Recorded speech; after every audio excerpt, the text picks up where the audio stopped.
হর হর মহাদেব।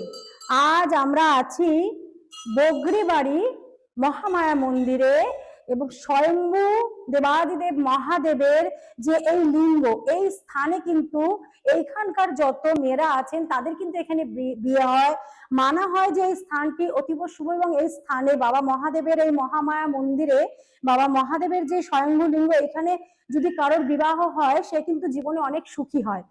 দেখো এখানে বাবা তো স্বয়ম্ভু আছে এবং পাশে আরেকটি ছোট্ট কিন্তু জনিপট আছে, যে ছোট জনিপটটা মানে দেবাদিদেব মহাদেব যে আরেকটি রয়েছে লিঙ্গ, এটা কিন্তু সচরাচর লিঙ্গটি দেখা যাচ্ছে না, কিন্তু জলের মধ্যে মানে ঢাকা রয়েছে। তো সেই জায়গায় এইখানকার মানুষজনরা এবং মেয়েরা সবসময় মানে যে বাবা যখন জোড়া অবস্থায় আছে তো দাম্পত্য জীবনও কিন্তু খুব সুখের হবে। তো সেই ভেবেই কিন্তু আজকে বহু বছর ধরে কিন্তু এখানে যারই বিয়ে হয় না কেন এই পবিত্র স্থানেই কিন্তু প্রত্যেকের বিবাহ হয় এবং বিবাহ জীবনটা কিন্তু খুব সুখের হয়।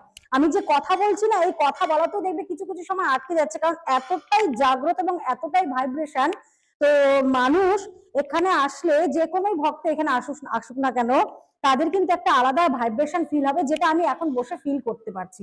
তো এটা অনুভব যে করছি সেটা তো বোঝাতে পারবো না, কিন্তু এই স্থানটা যতক্ষণ তোমরা না আসবে ততক্ষণ এই স্থানের যে কি মাহাত্ম্য, কত ঊর্জা, সেটা এখানে এসেই তোমরা বুঝতে পারবে। জয়।